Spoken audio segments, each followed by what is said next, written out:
Hello, friends. Robert Bevan here, author of the Caverns Creatures series of comedy, fantasy novels, and short stories. With me is Sam West, and today we're talking about. Oh, wait, no, I messed that up again. Did you? Today, well, kind of. All right, today we're breaking down our picks for the top five and one worst level 7 Druid Spells. We're getting up there in level. We're getting the Oh, big yeah. boys. Hypothetically, these are the big ones. Are they actually? Not really, but there are some neat ones. Not a particularly robust list to choose from. Yeah, it's in total like 10 spells, if that. 1, 2, 3, 4, 5, 6, 7. Sorry, 8 spells.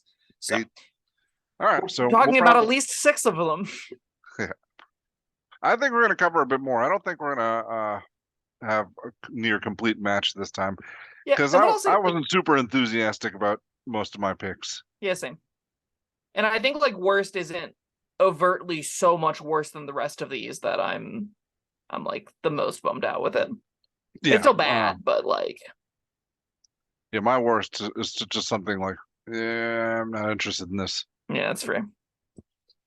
All All right. right, caveats. Sam picks his spells in order, best to worst or best to least best. Yep. I pick mine just not like random order. I don't care which, just my top five in no particular order.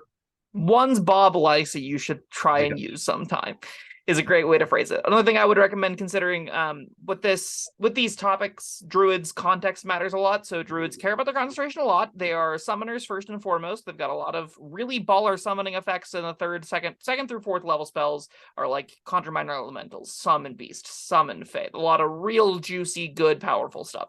So things that take concentration are a lot harder to justify necessarily considering because you will always have a 6th level or 8th level summon beast competing with whatever these spells are. So, you don't necessarily want to prepare all of bunch concentration effects, which just makes non-concentration effects a bit better. Also, you're prepared caster, so like more niche effects, you just take them when you need them, and you have a good time with them then. And if you don't like it, you can take it off your sheet, and it's really easy. It's great. Yeah, I didn't take any of that into account. Great. It's hard to take that into account when there's only 8 of them as well, though, Yeah. for what it's worth. All right. Do you want to go first? Now you go first. All right, I'll go first. What do I have on my list here? I guess the most interesting one, well, all right. All right, the most fun one I'll say is probably reverse gravity.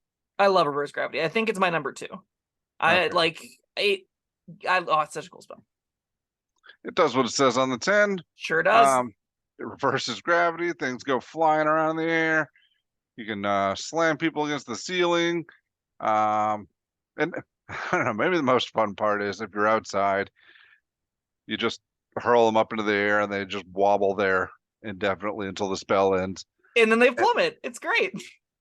They plummet, but they're kind of like, does that count as restrained? Because they can't really do anything.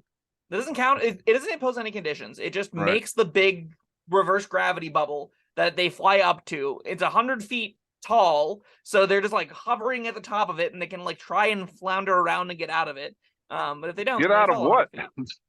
Yeah, exactly. You should get out from in between where the gravity is shifting, right? Yeah, so I mean they're kind of sitting duck targets if you've got ranged attacks. Yeah.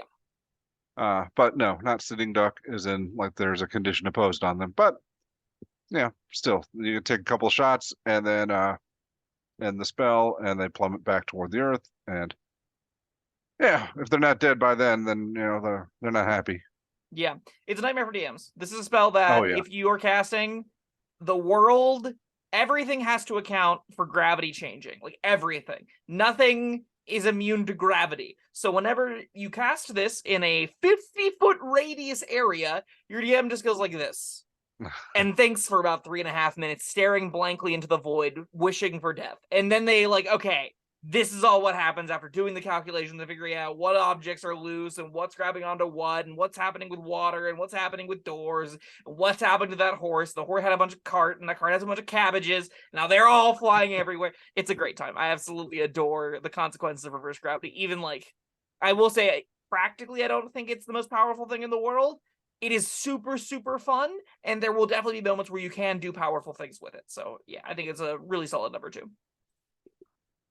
All right. Well, then what's your number one? I might overrate this, but it's just so cool. I love Draconic Transformation. Draconic Transformation for Advanced Treasury of Dragons gives you, it's a bonus action to cast, great place to start. So you can cast this alongside, I mean, as a druid, it's a little bit, it's not the most amazing thing in the world because you're still doing cantrip or something, you don't have a great way to put your action. But you're getting when you cast it, a big breath weapon, 68 damage, which is fireball damage, and a 60-foot cone. And then you can just do that.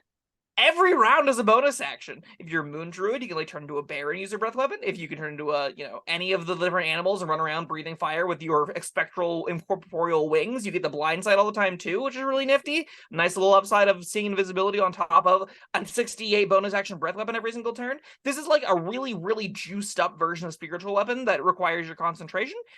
And like we said, like I prefaced all of this, your concentration slot is valuable. This is a really short, like, all right, I used my Summon Beast for the rest of these things, or I used my Summon Fae, or my Conjure Battle Elementals, but they're down right now.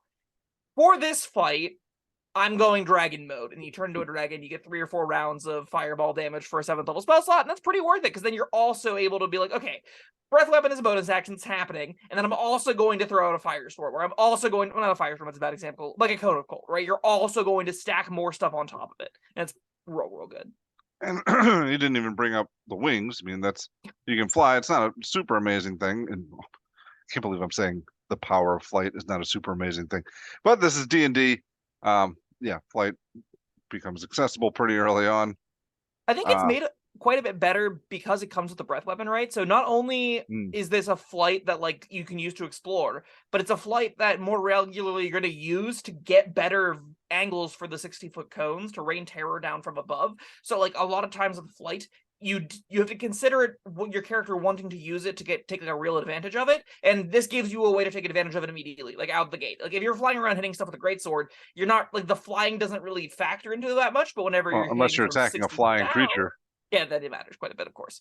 But you get my point. This is a place that it gives you a thing that works well with the flying, which is awesome.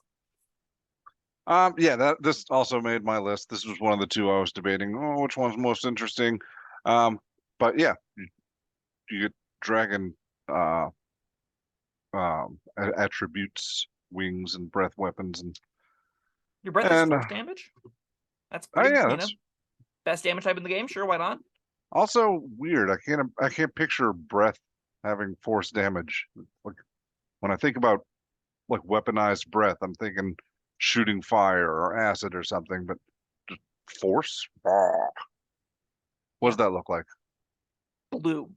Blue. All right. All right. Yeah, cool spell. Concentration up to a minute. What else do I got? Let's see. All right, there's things go down. Oh no. All right. Things don't necessarily go down from here because I got Whirlwind, which I quite like. Whirlwind is nifty. Go talk about why Whirlwind's nifty. Let's hear it. Let me look it up real quick. Okay. You get a 10-foot radius cylinder of battery, basically, and it sucks things up. And they get if they're small or medium and they aren't secured by anything, they're thrown up into the vortex. It makes things in it make a deck save each time on a turn it enters the whirlwind or starts in it, and then it takes 10d6 bludgeoning damage when that happens, or has mental success. Large or smaller creatures that fail strength saves become restrained by the whirlwind, so they like kind of like stuck in it. And then when things start in the whirlwind, they're pulled 5 feet closer to the center every single turn, which is pretty cool. Yeah, this is a pretty good damage. 10d6 is nice. It takes creatures out of the fight if temporarily. You can deal with their companions. Yeah, and well, that's pretty much it. But yeah, there's a combination of effects that I really like. Yeah, it definitely does enough damage that I'll be happy with this. I think this probably gets to be my number 4. It's like if you can get 3 rounds at a good amount of creatures with this, it's definitely worth the slot. 3d6 damage is a good chunk of damage. Now, again, it has the same issue that Draconic Transformation has, which is your concentration. That being said, for a 7th level slot, if this is, again, my summon's down, this is my one thing I'm doing for the fight, Whirlwind, go, you can probably get a good chunk of damage. It is small. It's a 10-foot radius area, so like you have to work a little bit hard to keep things in it, but the payoff is definitely there if you manage to do so. I mean, you can move it, though. Yeah, sure. That that means the radius. It takes your action to Is it- move it. That's oh, kind of doesn't? Yeah. costly. Oh, right, right.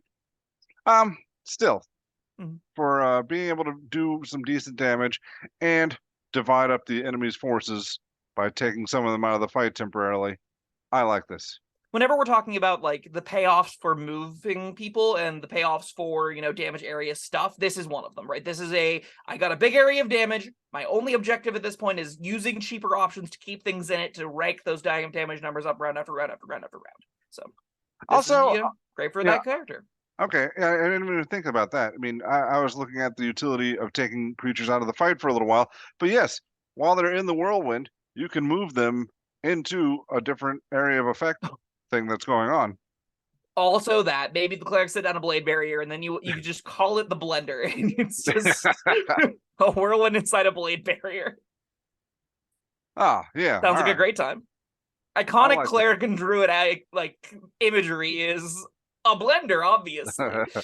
I'd also be remiss if I didn't talk about how fun it is that you're thrown 3d6 plus 10 feet away from it in a random direction if you pass the strength or death check to escape. Like, oh, I love that. What is If it's not 3d6? restrained anymore, you're yeeted. What, A what do we... restrained creature can use an action to make a strength or dex check against your spell save to see if it succeeds. It is no Ah, longer there it is. restrained Okay. and is hurled 3d6 times 10 feet away in a random direction. It's a very fun spell. Yeah, good times. All right, All what right. else you got? My number 3, I think just because of how it affects the scope of the game, I think Plane Shift probably deserves to be here. I think Plane Shift is a big it's teleport on a different level that sort of defines the tier of play, like a lot of the other kinds of lower tier, like Resurrection Magic and Fireball and those kinds of effects. Once you have access to them, the game is going to have to fundamentally change. Now, your game may not be affected by it. You might be at a table that's just doing medieval fantasy from start to finish, and you're not leaving Earth. Alternatively, you're in one of the many D&D realms that have the Feywild, the plane of the elemental planes, the Shadowfell, or your world's equivalent of all of those. Most things have like a Feywild. Most things have like a world of death or whatever. Most places have the elemental something. There's a heaven. There's hells. There's places to go with Plane Shift, and Plane Shift sort of opens up your group to doing the full extraplanar adventures from here on out. We're done dealing with medieval castles. We're done doing, naval sieges. We're taking the fight to God. Like, we are leaving this world and going into far grander escapades across much larger spaces. Yeah, I was saying, I don't think we're gonna have very similar lists, but we're 4 for 4. Plan Shift Nice. made my list. This is where I was kind of getting like, I don't care, I just got to pick 2 more. Yeah, and that's why Plan Shift made mine. It's teleportation, different planes, yada yada, and yeah, you can banish creatures. That's fun, I guess. I really I love the context of just being like, I mean, yeah, you can go between different universes. It's whatever. Sure, I guess. I haven't played many different universes kinds of Hmm. games. I typically tend to stick to Earth.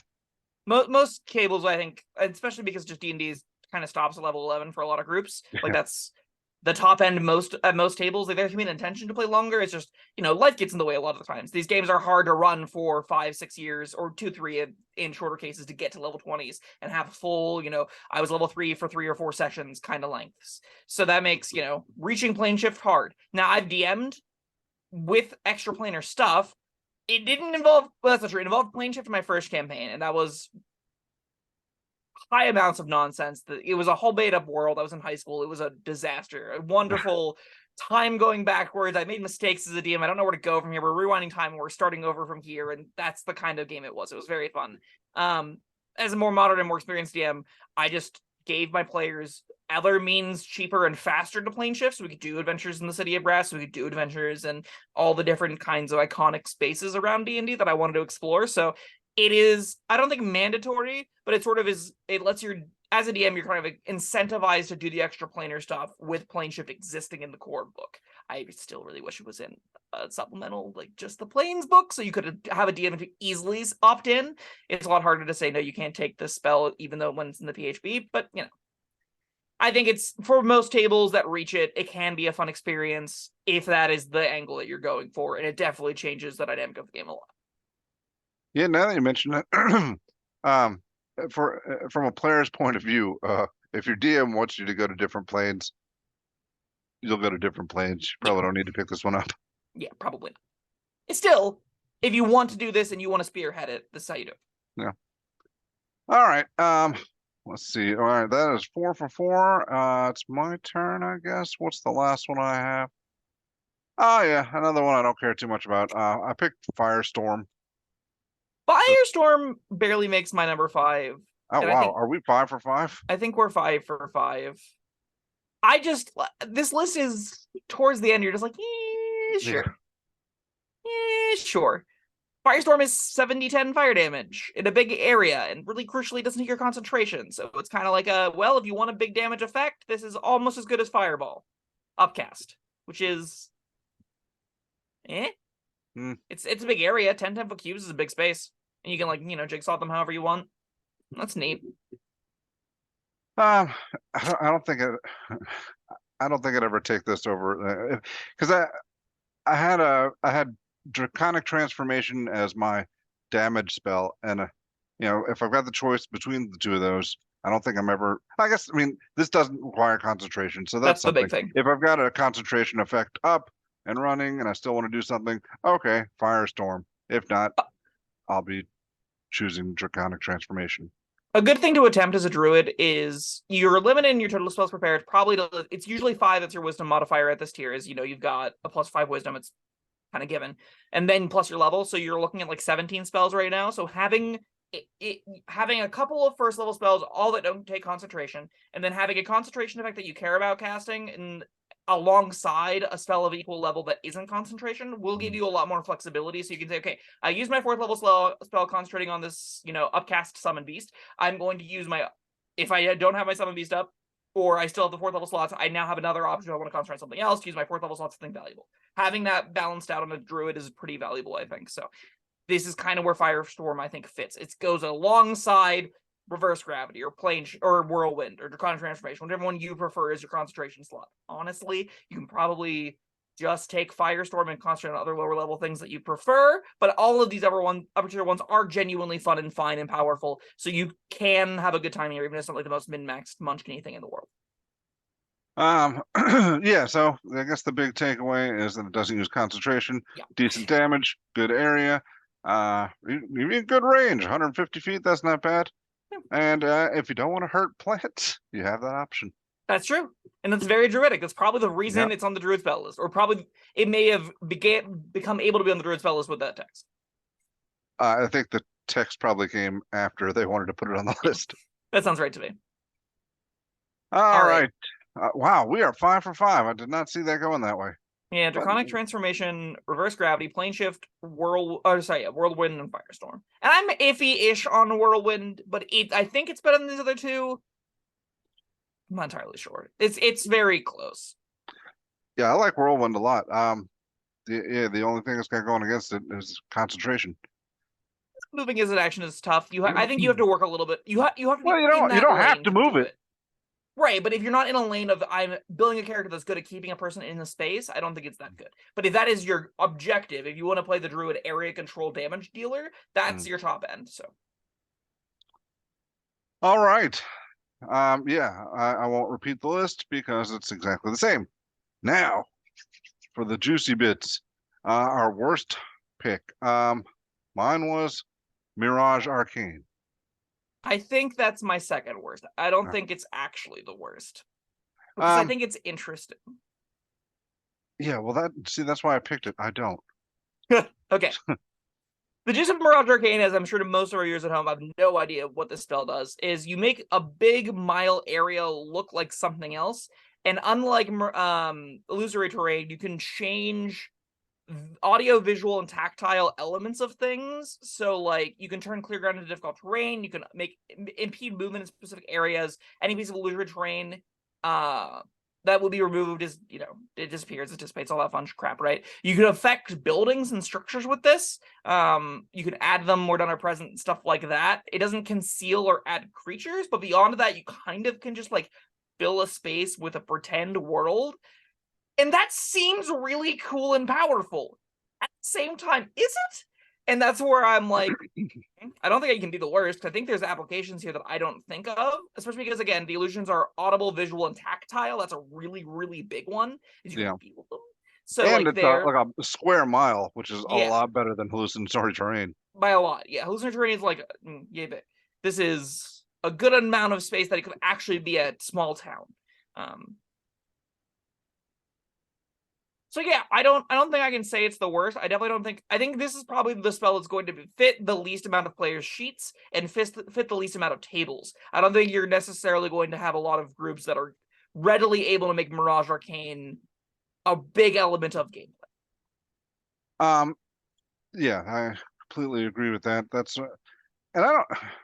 Well, this is probably one of my least enthusiastic worst picks. There just weren't Yeah. like terrible, terrible spells on the 7th level druid list. Yeah, I was genuinely surprised that there was no clear. Oh, this is definitely the worst. This is just one like I don't like hallucinatory terrain, but this one fixes a lot of those problems. But I still don't know what I'd do with it.